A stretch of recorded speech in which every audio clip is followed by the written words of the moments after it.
Kdenlive 22.12.2. I'm in Linux Mint 21, that's my OS. And Upgrade Manager said there was an upgrade to Kdenlive, which happens to be Flatpak, which is also available through my software manager. And they have their distro version, but it seems to stay behind a few levels. So I've been using Flatpak. I have two programs I use that are in Flatpak. I have OBS and Kdenlive. They both really work, so I'm staying, and it's like 6 gigabytes, who cares? So that's what this is about. When I went to read about into Kdenlive.org what was going on with 22.12.2, it said it will be released February 6th, that's today. I got this on the 1st or the 2nd. So I scattered around a little bit, and Fedora released it on the 1st. But they listed what was impacted, but they didn't say what it was. So it was pretty intensive, so I don't know exactly. Usually on the Kdenlive.org, they'll list the bug fixes and the upgrades and give you some information. So maybe after today, they'll have that. I do not know what was done. All I know is that it works.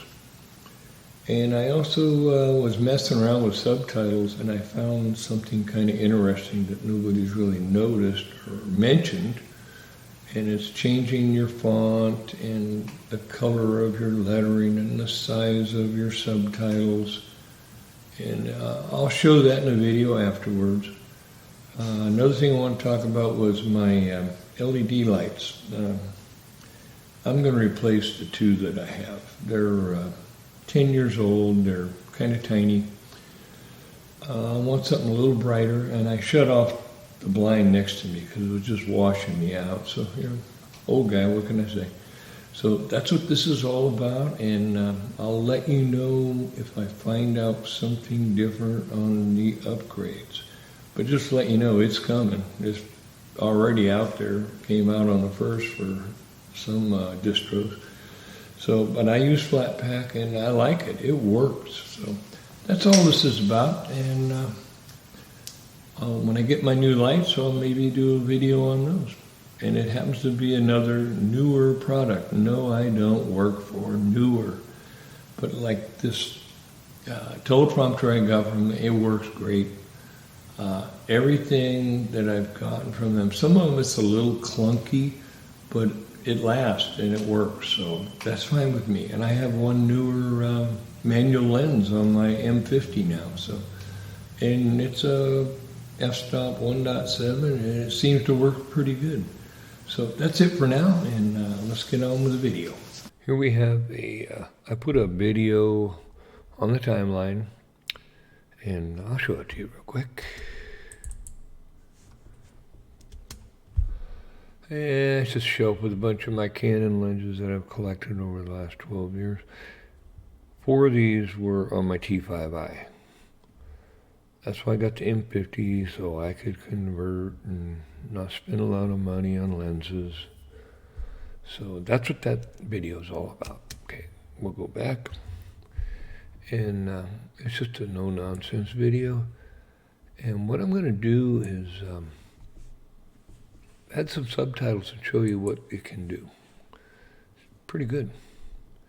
Subtitles. Okay, now you can click above the line here, or you can just come over and go plus. I'm going to add a subtitle. You backspace in the box.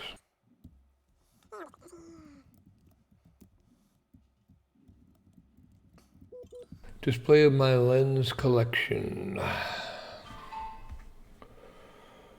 Okay. Now, if I hit a check mark, or if I click in the upper above the timeline here, it'll save it. So I'll just go, yeah, it's good. And there it is, display.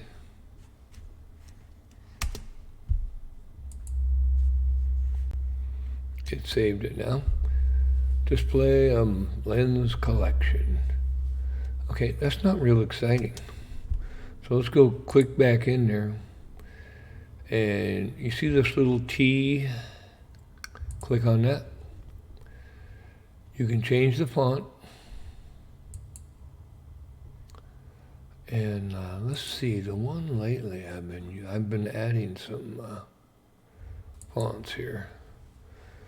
I added some Microsoft fonts. I finally got them to work.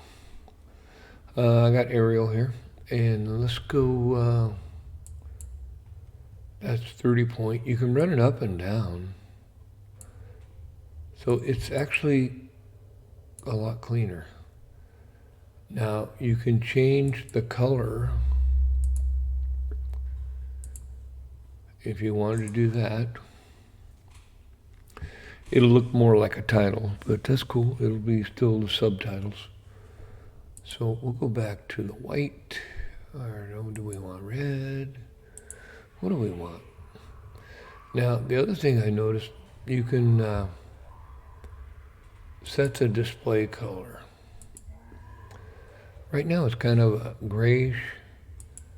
You can go in here and make it more black, or you can make it white.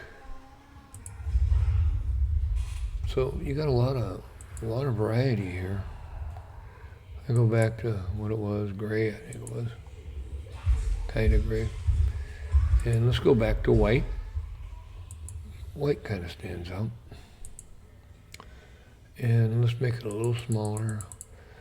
Another thing you can do, you can position it. It says bottom center, bottom left, top center. So that's really nice. You can do some good stuff with it. And you can add a custom shadow if you wish.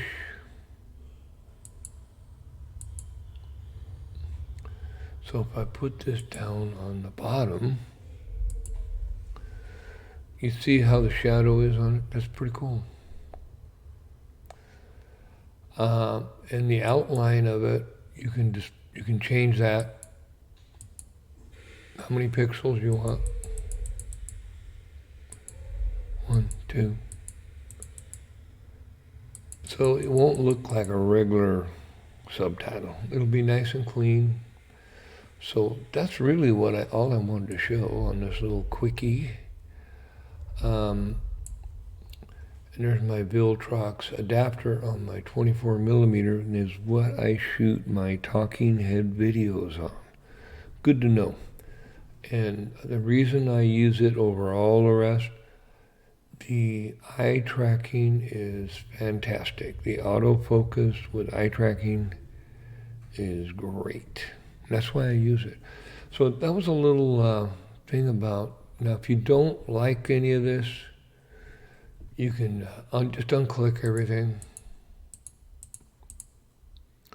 And to get out of this, you got to touch the big T for text, and you're back to where we were.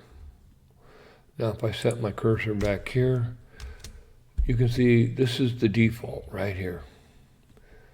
Now I like subtitles a little bigger. And I like the Arial. I don't know, I'm just weird. About 30 is good. You know, the older you get, the bigger the text is, the better it is. Okay, so here we are, and we're all set up, and I play that, and it's all good.